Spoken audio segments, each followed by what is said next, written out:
Alright, welcome back.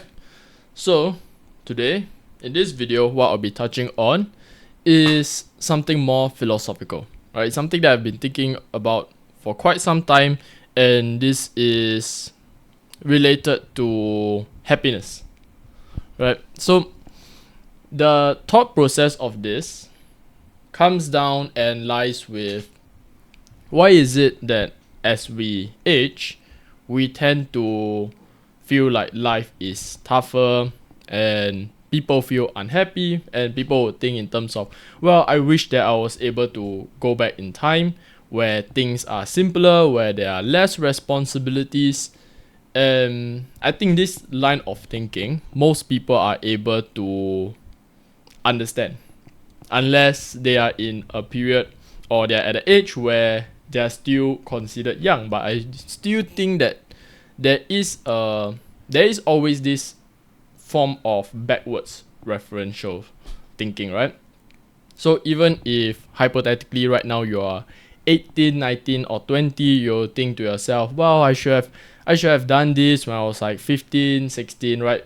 Regardless of what this is, right? This could be, well, I wish that I've talked to this person that I've liked when I was 16, 15, etc. Or I wish that I pursued this, or even I wish that I put in more effort to my studies so that I can get myself into a better college, and etc. So regardless of what age you are, I think that people are still going to have this backwards referential form of thinking, which is what could I have done, what could I have done. Then a lot of arguments or a lot of advice for pursuit of happiness is that, well, you potentially look forward, right? That's one way to think about it, but there's also other forms of thinking, right? Such as we have to detach ourselves from the material, right? Do not be tied down to anything that is tangible, if it makes sense. But in any way, although these are the viewpoints that I can bring up, I want to analyze even deeper, right? Why is it that we think that life is easier when we were younger, and whether or not there's truth to it, right? So let's get into it.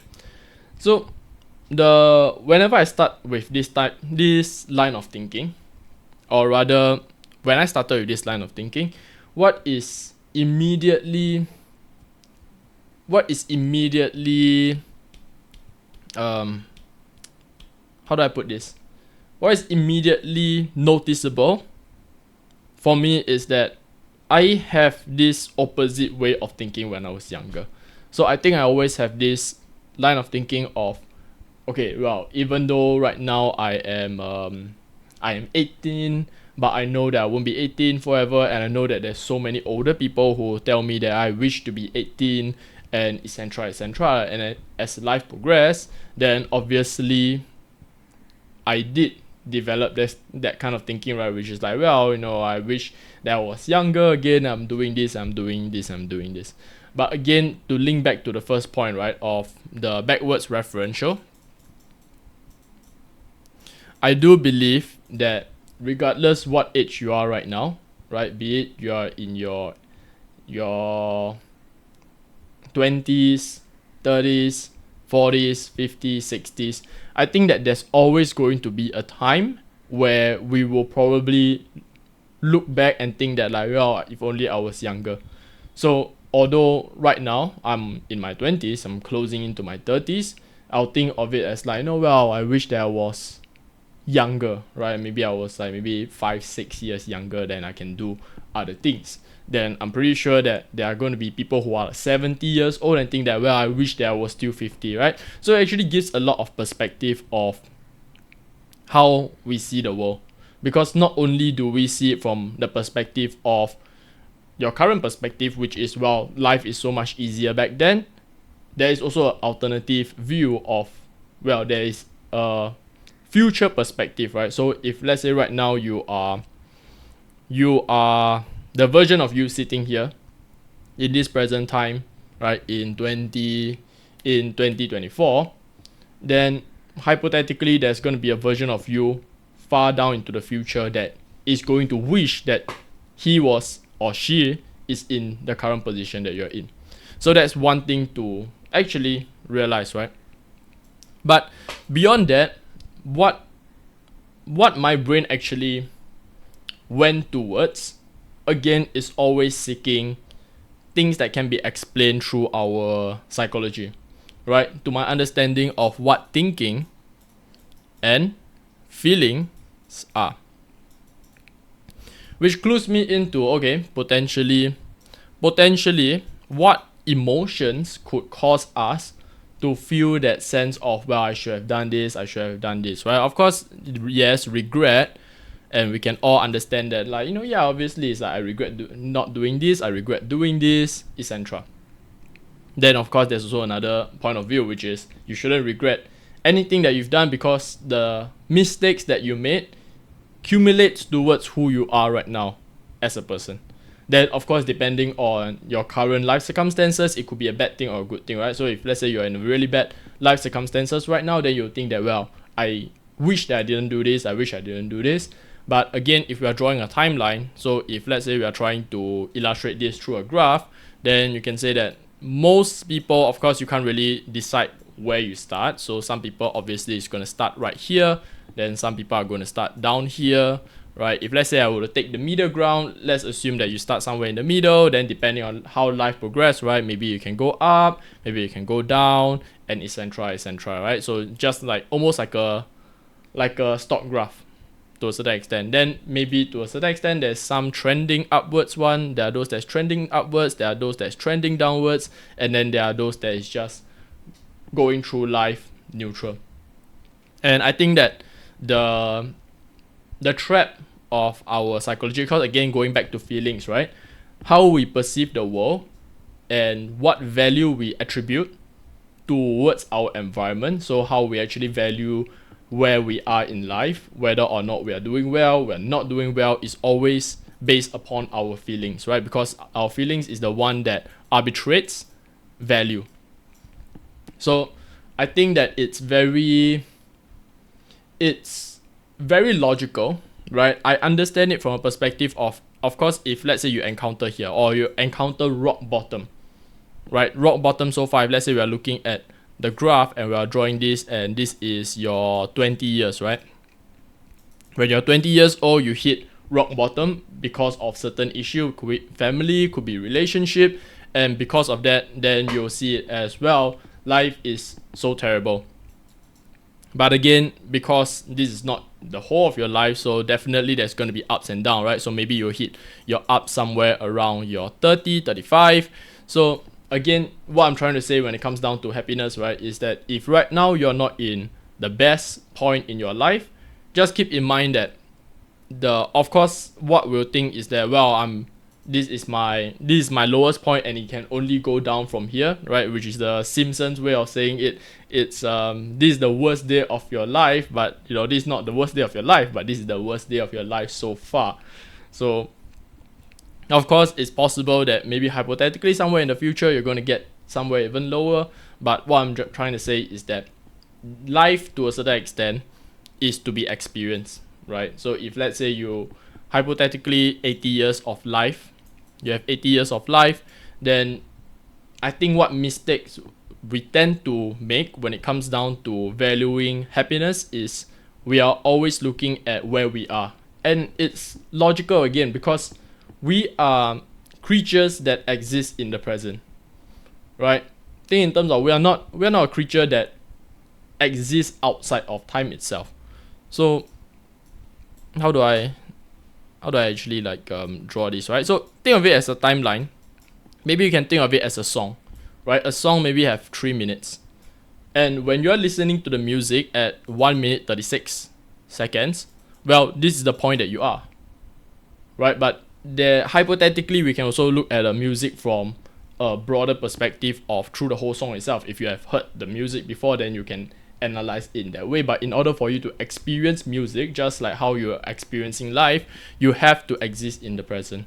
So I think when this happens, then it's just like a song. Maybe the front part of the song is a sad part, and then it accumulates to other things, such as what example of songs is like that? Maybe Free Bird is an example of that. I know that it's a very old song, but at least it's a meme song, so that's all I know, right? So maybe like Free Bird exists like this. But beyond all this perception of looking further, right? One thing that stood out to me is the emotion of guilt. So what do I mean in terms of like emotion of guilt? Of course, if we have done some mistakes in the past, then yes, definitely guilt comes in, because guilt is an emotion that in some sense it exists as a form of saying that I deserve to be punished. So I think the emotion of guilt clues us into certain things that we perceived that we have wronged, right? Be it we have wronged a person, or we have made a mistake that causes certain effect. Maybe we don't wrong the person, but we wrong society as a whole, right? If we did something that is immoral, it's not so much that we offended a person, but we offend the entire social group as a whole. But be it whatever, right, the emotion always comes down to, well, there was a problem.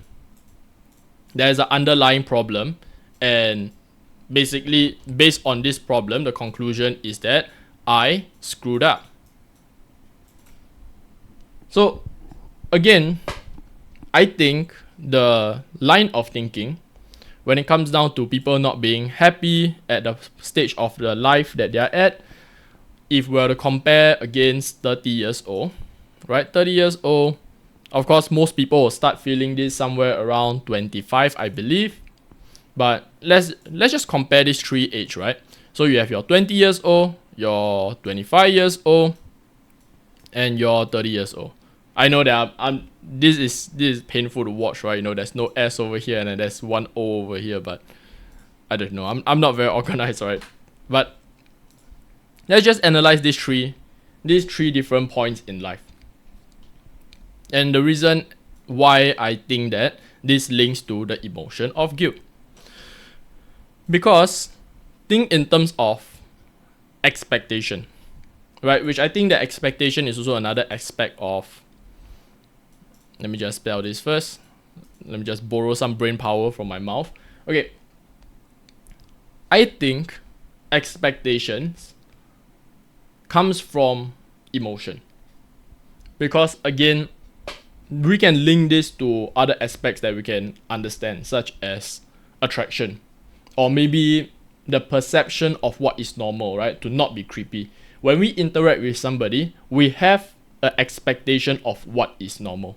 Of course, if you yourself is more socially awkward or you don't interact with people often enough, then you wouldn't have any idea what expectation is, because expectation is average social experience. So if you only talk to one person, then that one interaction with that person, right, or multiple interaction with the person, will be how you frame a normal conversation. So if let's say you talk to your person A, and you speak to person B, and this is all you do, right? All you know is how to interact with person B. If one day you have to interact with person C, you would bring what you understand about the interaction between you and person B to the interaction between you and person C. And depending on how person C react, this is how both of you are going to perceive each other as weird, right? So if person C interact with three other person, then the interaction with you will be measured against the three other interaction that they have. So the whole idea is that we always have this expectation of what is normal. And when we bring this to a broader scale, into something such as our life, right? What is the expectation of life so far? So when you're 20 years old, I think that the expectation of the average, right? The average expectation of 20-year-olds are not necessarily high. Not that there aren't any 20 years old that is hyper successful. I think that there are some 20 years old that are hyper successful. So be it they are highly intelligent, or they are rich. And rich probably is because they took some risk, right? Or maybe it's familiar wealth, that could be one. But or maybe fame, right? Because there are some 20-year-old that basically are influencers, and maybe it also links down to rich and everything. But the whole idea is that, okay, if you are 20 years old and you waste your time away playing video games or doing other things, or maybe can be summed up as the level of wealth, right? So this level of expectation can also be measured in wealth. So if you're wasting your life away and you don't have a certain amount of wealth, then it's fine because you're 20 years old. 20-year-olds are not really thought of to be rich or intelligence, because at 20 years old, what you are is potential. When you go for a job, then people don't look at you as, okay, what you can immediately do, but it's more of, okay, well, you might be able to do so little right now, but there is potential of growth in you, right? Once you have years of experience under your belt, then once you hone your skills, then probably you would be a bigger asset to whichever company that you work for. So when we go down to 25, then that's when we actually start to see some of this potential being realized, because here we have more of a forked road, right? So if you're 20 years old, you can either work hard, or you can choose to live easy. And this will give you different experience when you are 25 years old. So how is the where you measure up against your peers? How is it measured? Well, usually it's again through money, right? Be it the money that you have in your bank or money that you're bringing in. So it's either income or savings or assets, right? Assets is probably the more accurate way to put it, because not so much savings, you can buy other assets, right? And I think that makes you rich. Or again, you could be enjoying life and what you have is positive emotion, which at this junction, right, there's already something that you can observe. If what you want in life is happiness, then ideally what you want is the positive emotion. But yet by default, we chase the status in life. And maybe the argument, and I think that why we generally walk the path of, well, I would say safer, right? So if you ask different people, and I love asking this question to people, what is their passion, right? What do you enjoy? What do you find interesting? Maybe because to me is I know what my passion is, right? But I also want to know whether or not I'm a weirdo, and I want to see if other people have a passion, or are they pursuing things in relation to your passion, because there's always this choice of choosing your passion or choosing what works, right? You can go for a very stable job, you can work in the finance field. Let's say you become a financial analyst. Of course you need some life skills and you need some personal skills in that, right? If by nature you're not a very analytical people, you probably wouldn't do that well in a financial analyst role. Same thing for things like your software engineers, right? But there are paths that are safer, and then there are also paths that are passion. So there are people who are currently in software engineering, or people who went into software engineering because software engineering is something that pays well. And why would they do it? To me, it's because if we were to draw this graph constantly out, I think in general, everybody have this point of view of, let's say hypothetically we do this fork road thing all the way till 40 years old. Because funnily enough, 40 years old is where people think that, like, well, I would love to retire at 40 years old. Do you think that people can retire 40 years old at this current economy? Right? No, of course we can all dream, nobody wants to think that they are unable to, right? But the truth is that there's only a very small amount of people who have a large amount of assets by that point that can retire at 40 years old. But if we were to just analyze 40 years old at the current moment, then we will just people would choose this path of work hard, work hard, work hard, work hard up till this point because they think that it's a exponential thing.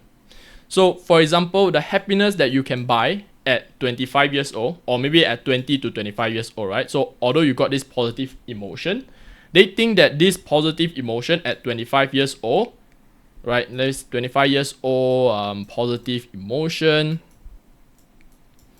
is going to be lesser than the happiness that they can feel at 40 years old. And maybe it's not so much of the degree of happiness, right? So how do you measure going out clubbing and versus having a stable life? You can't, right? You can't measure these two, but I think there is also a degree of permanence to it. So if you are at 20 years old, you're going clubbing, then well, how often can you club, right? How much can your body take, first and foremost, right? Most people, by the time that they reach the higher ends of their 20s, then they start to feel a little bit more lethargic compared to when they are early 20s, right? So how long can your body sustain that? But there's also an aspect of, well, how, even if your body can sustain that, then how much asset can you burn? Because going clubbing is ongoing expenses. Whereas if you have a stable life at 40 years old, so hypothetically, if you have a stable family, right, you are settled down, you have a good spouse, maybe you have, well, probably at 40 years old, if you have a spouse, then likelihood you're gonna have children, assuming that you want to have children, then you have a stable family unit, your basic needs are met, you probably have a career that is well off enough that pays the bill, and you have a house of your own, you have assets of your own, so you're more or less in a comfortable place, right? So I think that the reason why people choose to go that path that I'm describing, and that path don't seems completely insane, is because we value the happiness that we can get at this point in time at 40 years old to be greater than the happiness that we get at 20 years old. And I think that there's point to that, right? Because, well, I have my own kids, like, think in terms of the value of going out clubbing and whatever, right? So I think that the whole point of going clubbing, of course, people say that I'll go there to enjoy music, but let's be honest, people go clubbing because they can interact with the opposite sex. And what is the value of that versus being able to see your firstborn child, right, for the first time, right, just after your spouse have given birth, right? The happiness of that. How do you even value these two things? And yes, these are on two different spectrum. And the reason, but again, we must also understand something, right? Whenever we are measuring happiness from that perspective, we are always measuring happiness that we have experienced happiness versus hypothetical happiness. So experience happiness is, well, the clubbing, right? If you went to club, then, well, I know what club is like. Of course, you got different experience depending on who you go with, but more or less you'll say that, okay, I think I know the value of happiness when it goes to clubbing, be it you like it, you don't like it. But hypothetical happiness, I think that it's something that, for example, if let's say I am sitting here right now, right, late 20s, and just based on what I'm describing about the ideal life at 40 years old with the family and everything, these are hypothetical happiness that I attribute. So although I don't experience this, I think that this is what it's going to be like. And I think the error, whenever we analyze things in this way, it goes to the same principle of attraction, right? We are falling in love with who the person, like this version of the person that we think that they are, instead of who the person is. So when it comes to analyzing hypothetical happiness, I think that there's also potentially an error there, which is we would overvalue it. So an example that I like to give is for people who feels like, okay, what they really want in life is that they have a dream car. So let's say it's an expensive sports car, right? A Lamborghini or a Ferrari or whichever other the expensive car brands. So they work very hard and they earn the money and they finally feel like, okay, my finances are stable enough, because I don't think anybody in the right mind will basically decided, okay, once I have the amount of money, I'll immediately spend it to buy the sports car. I don't think that's the case. Most people will probably save up. Once they have enough to pay for it, they'll feel like, okay, I don't want to spend all my assets on the sports car. I want to save more so that I have a buffer zone, right? And then probably they want to put themselves in a situation of, even if I have the sports car, if I have to maintain it, everything, I would be fine to do this. So there is a idea of waiting, right? So it's not so much of, yes, I have the money to purchase it, when, if let's say I will use an example of 35 years old, right? But I don't think most 35 years old will be able to purchase a Lamborghini, majority of it, right? Not all 35 years old. Of course, there's, depending on what job you work, you might be able to do it by 35. But let's say at 35 years old, you decided to buy it, or 35 years old, you're able to afford it. But likelihood you're not going to buy it at 35, you're probably going to wait until 40 years old where your finances are better. So what I'm trying to, of course, this is a tangent, right? Because I'm not getting to the point of hypothetical happiness. The point that I'm trying to present is, at 40 years old, once they have the car and they sit inside the car, yes, it's an accomplishment, but then the day after they have purchased it, well, probably they'll still be happy, right? So if, let's say, in terms of happiness, because they have always imagined how good that feeling would be, then you can think of it as 100%. But the day after, then maybe the feeling is at 50%. They'll realize that, wait, this isn't as fulfilling as I thought. And at 25, then the following day is 25, then 1 month or maybe a year in, right, then having that sports car is no longer that emotionally satisfying. So I think that there's this aspect of imagining the happiness. And again, this is going to the era of how human beings, our psyche operates, right? Because this is how feelings operate. This is how we actually evaluate things. Again, is this a problem potentially that we value things? No, I don't think so. I think this is the nature of how feelings works, right? You have to take the good with the bad.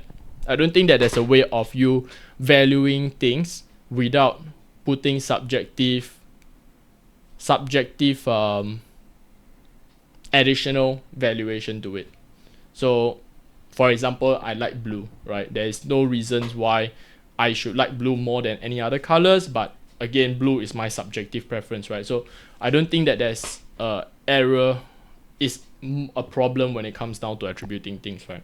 Because I think that that's mainly how emotion works.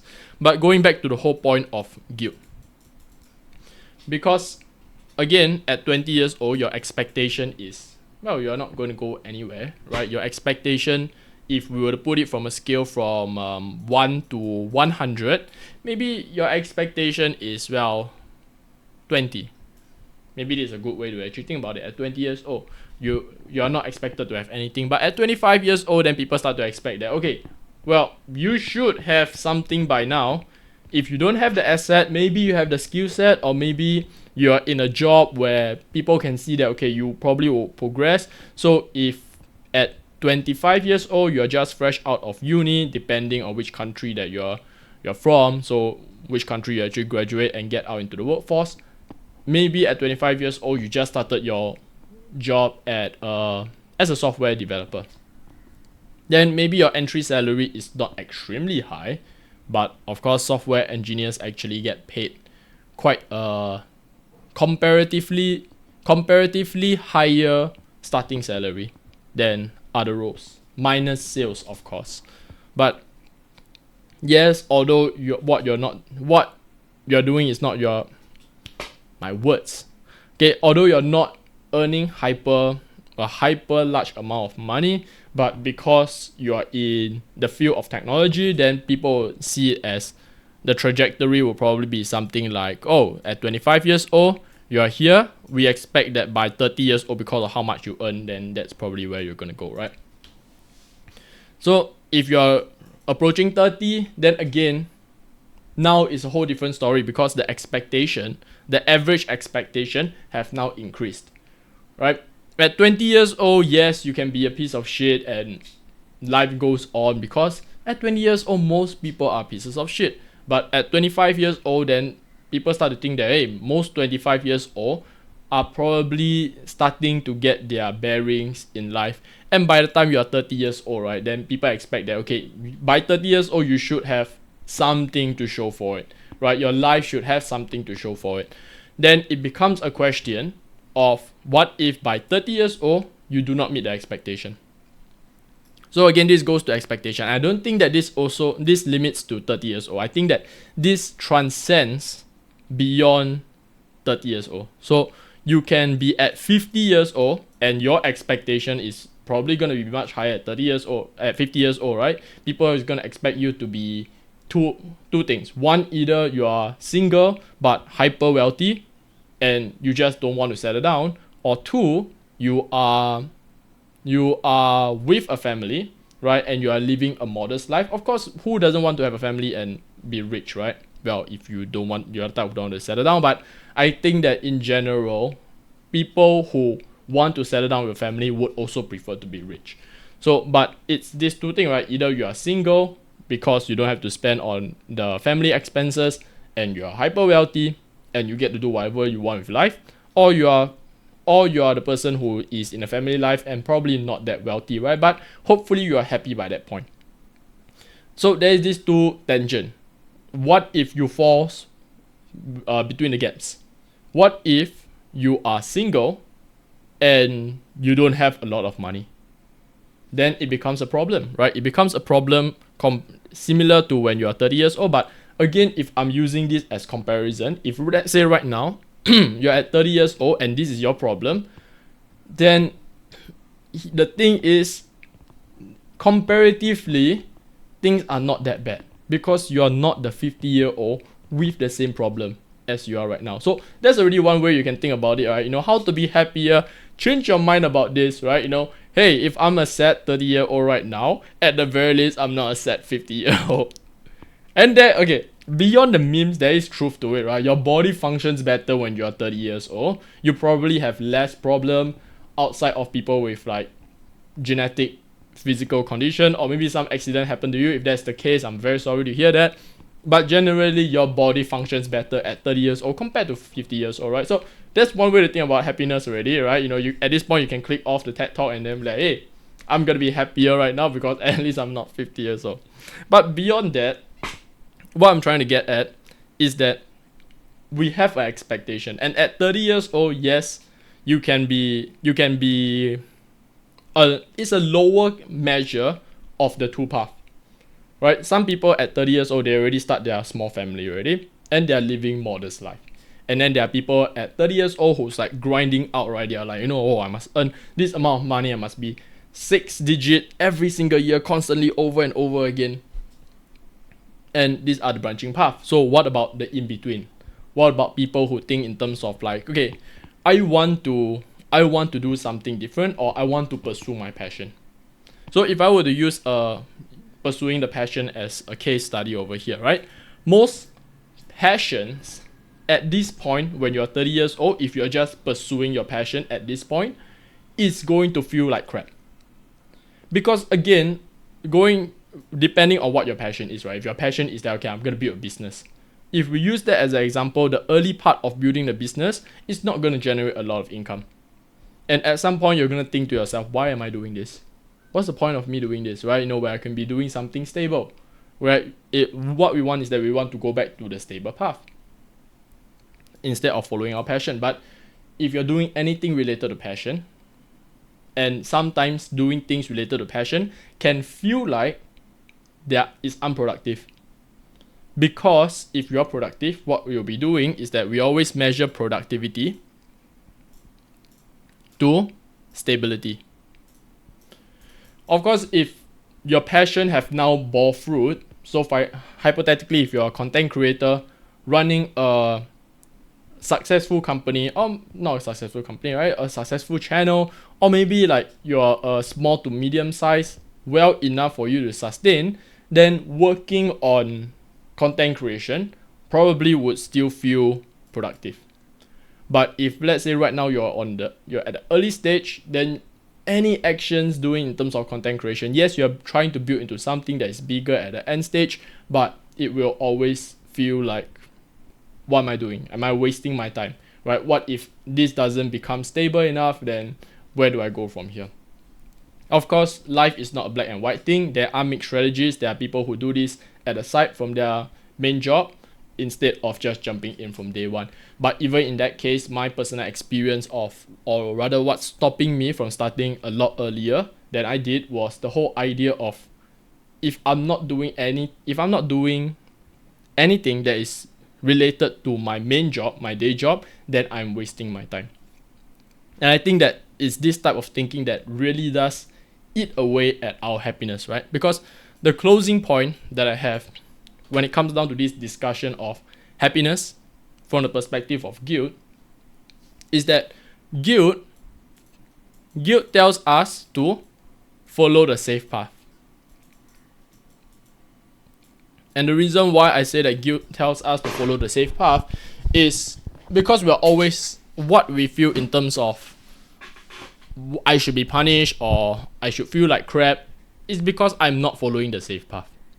So I think by nature, I think emotionally we want to follow the safe path. And this, you can link into other psychological concepts, right? Such as the Maslow hierarchy of needs.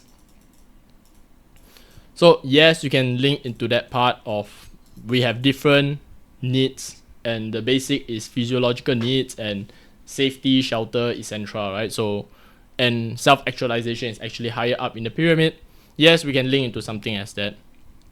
But the whole idea of guilt is that, okay, follow the safe path. But I do believe that there is a aspect that most people don't really see, mainly because what we tend to focus on is the past. Very seldom would people actually focus into the future. And even if you focus into the future, there's two kinds, right? One is that, like, well, I'm very optimistic, the future looks good, and I want to realize that future.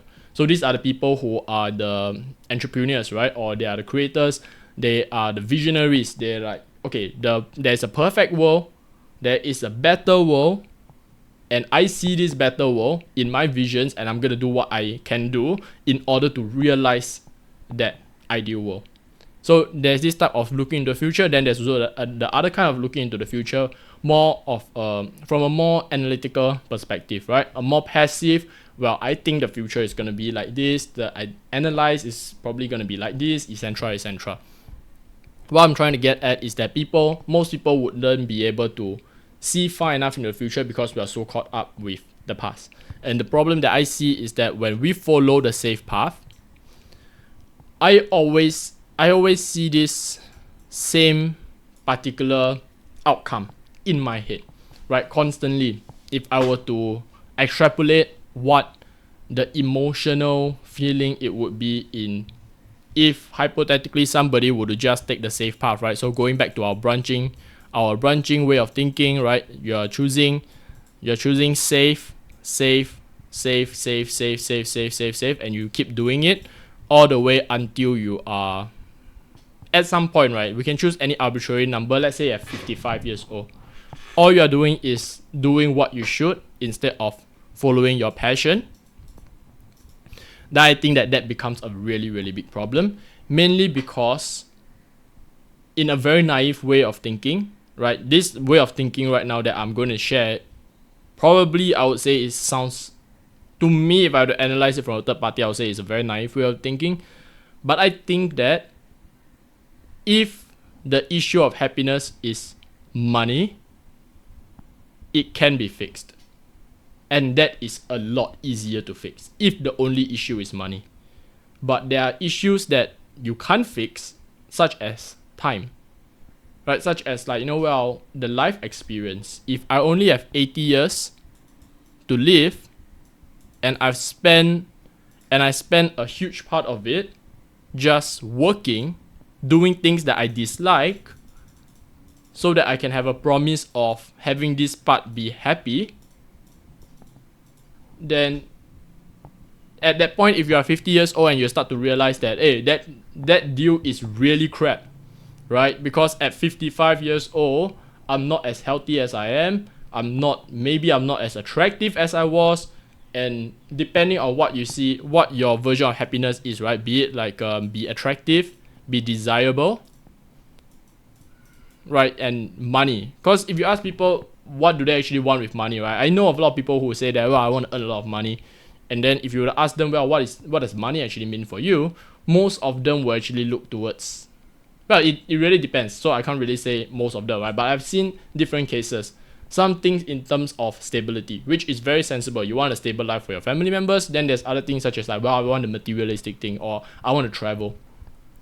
If you want to travel at 55 years old, yes, you can, but it's a whole different ball game compared to if you are traveling when you are younger, at your 20s or 30s. Your body will probably run much more efficiently when you're younger. You can probably walk long distance. If what you want to do is experience the world, at 55 years old, unless you are very fit, you are unlikely to be able to climb and walk for as long as a distance compared to when you're 20 and 30 years old. So there is this thing that to me it always accumulates to this point, right? If you constantly follow the safe path, this will be what you will face at 55 years old. You would have this branching path, right? You can say that comparing this problem compared to the previous problem of being 30 years old, and you're looking at, well, I'm not where I am right now because my peers are doing so well, and then everything like this, right? Because again, we're measuring in terms of money, right? Because my peers have more money than me because I'm pursuing something that is less generates less income, and maybe I have less assets, and I see some that's hyper successful, right? So on one hand, we see those people, again, survivor bias. When we succeed, we are likely to put that on social media, and when we fail, we are unlikely to put that on social media. So naturally, when you open up social media, what you're going to see is everybody succeeding, and it gives this perception of like, wait, everybody's succeeding. Yes, because most people are not going to put their failures on social media. So obviously, when we open up social media, all we're going to see is that everybody is succeeding in life, and it makes you feel crap if you are not succeeding in life. But again, using the example of 30 years old, if the only problem in your life right now is money, I think that is fixable. But I think that there's so much to life beyond just money.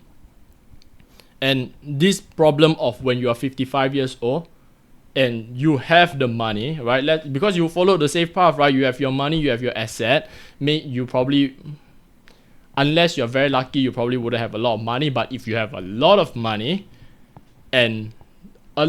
but nothing but regrets at 55 years old, I think that that's even worse than if you just have a reasonable amount of assets at 55. What if you're living your best life at 55 and 60s? Then, well, I would say it's a different story, because again, life is about perspective.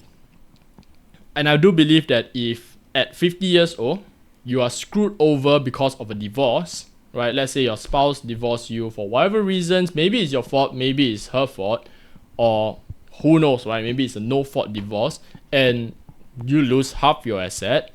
You probably would feel kind of vindictive, because again, human beings have this emotional attachment to loss, right? Losing $5 feels different from gaining $5.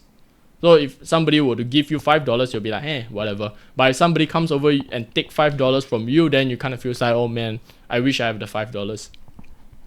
So because of that, naturally people will feel terrible when somebody takes half your asset.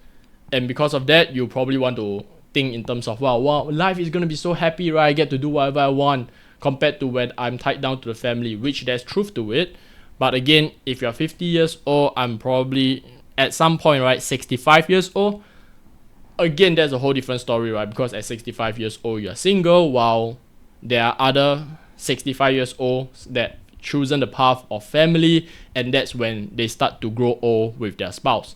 Of course, every day, maybe hypothetically in the situation, they'll be the kind of couple that fights every day, right? Like, hey, f*** you, man. Hey, f*** you. But then at the end of the day, they love each other and they can't live without each other. To me, I feel like that's kind of romantic and sweet, right? But the whole point of it is that the final thought of this still comes back to the 55-year-old problem. And again, why 55 is just an arbitrary number. I'm just drawing an arbitrary point on the graph. It can be 50 years old, it can be 40 years old, right? I think that if you reach this point earlier in your life, the earlier you reach this point in your life, the better. Because you have time to actually make up for it. If you realize that, wow, I'm not doing what I feel happy, and what I'm doing is that I've been sacrificing happiness over and over again, like in 5 years frame, right? So if I'm 20 years old, I'm wasting 5 years. Not wasting 5 years. Again, life is perspective. But I'm spending 5 years to pursue stability, another 5 years to pursue stability, 5 years. Next thing I know, I'm 50 years old and I'm not feeling the happiness that I should because I'm sacrificing my happiness all the while for happiness into the future. And you don't see it growing fruit, right? And even if you decided that, oh, you know what I love is traveling, so what I'm going to do is I'm going to start traveling at 50 years old, and your legs don't move like they used to before, I think that it probably is something that is going to be quite sad. Maybe it will change somebody's psyche, might even drive people into a more negative mental state. But again, the whole point of this,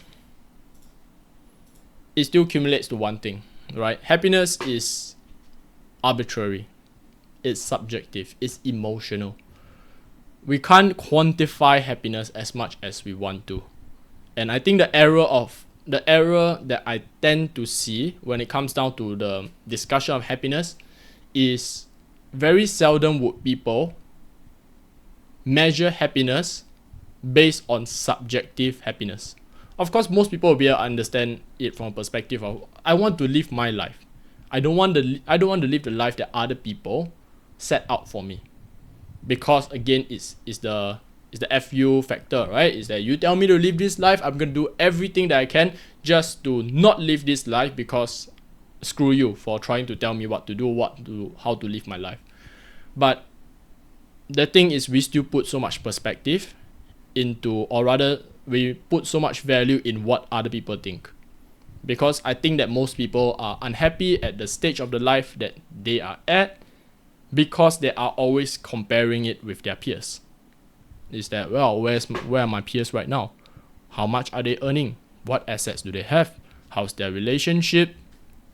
Etc.